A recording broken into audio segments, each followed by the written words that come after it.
In this video, we're going to be going over the PortSwigger Academy brute forcing a stay logged in cookie lab. So this lab allows users to stay logged in even after they close their browser session.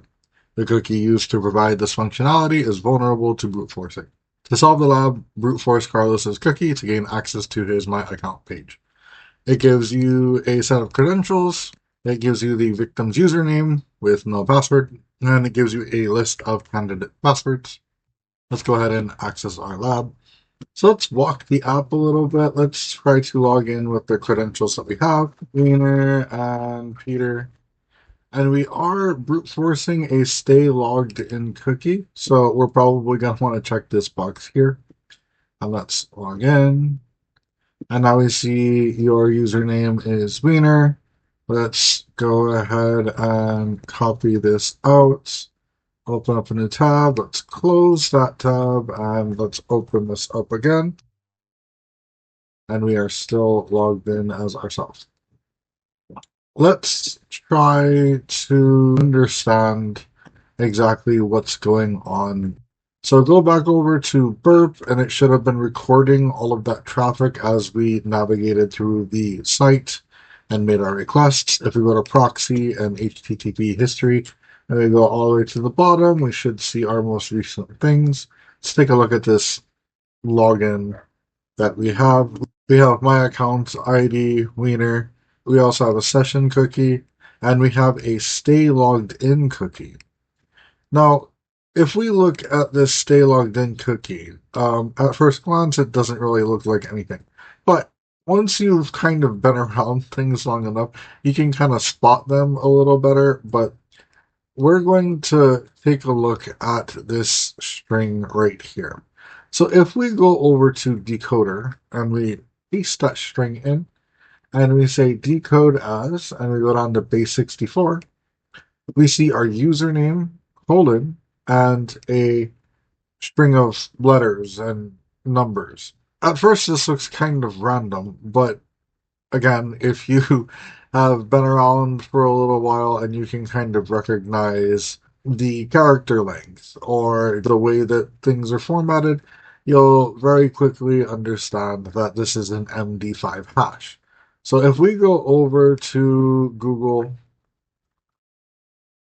we want to be able to see what that hash consists of. So if we go to CrackStation,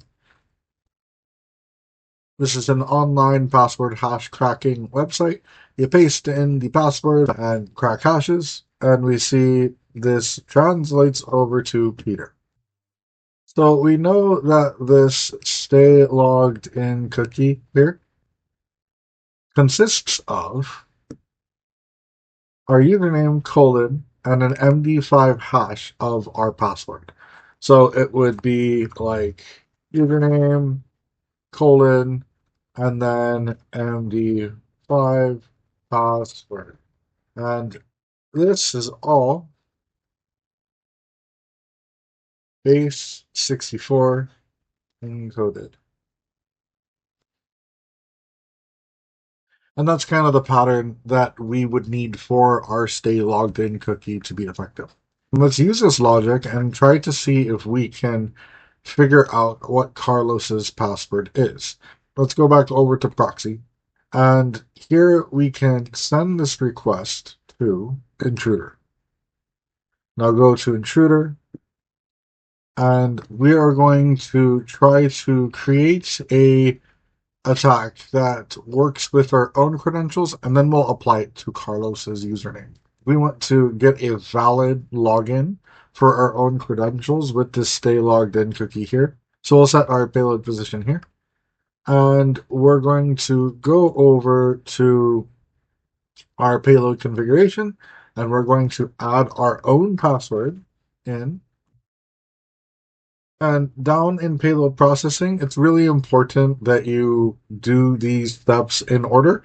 These rules are sequentially applied to each payload before the request is submitted. Whatever order the rules are in, that's what it's going to configure your payload to be. We're going to hit add, and the first rule that we're going to add is for a hash. and we're going to scroll down to MD5 and OK. Second rule that we want for this is going to be a prefix. So we're going to add prefix. And for the prefix, we're going to put our username with a colon and OK.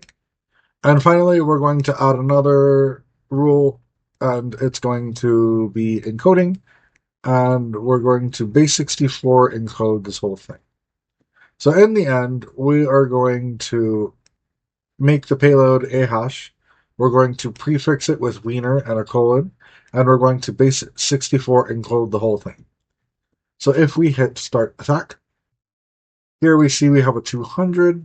If we scroll up a bit, we can look at the response and render it out. And we see that we are logged in as wiener. This is our account page. So our login was successful. So that means that that logic works for whatever is in that payload position. So now we can exit out of this, and let's modify this just a little bit, and we should be able to get into Carlos's account in no time. We'll change the ID parameter to Carlos. Now we'll also remove our password for our wiener accounts by clearing this. We'll go over to our password list, and we will copy that out and paste it in the payload configuration. Now we'll edit this prefix rule here so that we can put Carlos instead of wiener. And OK. And the last thing that I want to do is I want to filter it for something that will indicate that we were able to log in correctly. If we were to go over to proxy and we were to look at this my account ID wiener request and we go to the response and render it out, we see that when we get to the my accounts page that we have this update email button here. So let's go ahead and let's look for this, and that will indicate that we were able to successfully log in as Carlos. So if we go over to Intruder and we go to Settings, we're going to go to Grep Match, and we're going to clear everything in this list. And we're going to say flag responses matching these expressions. And we're going to type in update email. Any response that is flagged will indicate that we were able to view the update email button, which means that we were on the my account page for that user, in this case Carlos. And the last thing that we're going to do is we're going to delete this session cookie here. And let's go ahead and try this out.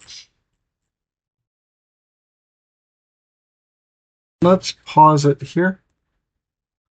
And we see that this one flagged the update email button. So if we scroll up and we go to response and we go to render, we see that your username is Carlos. So if we go back over to the lab, we have solved it. And that's pretty much everything. Thank you so much for watching, and until next time.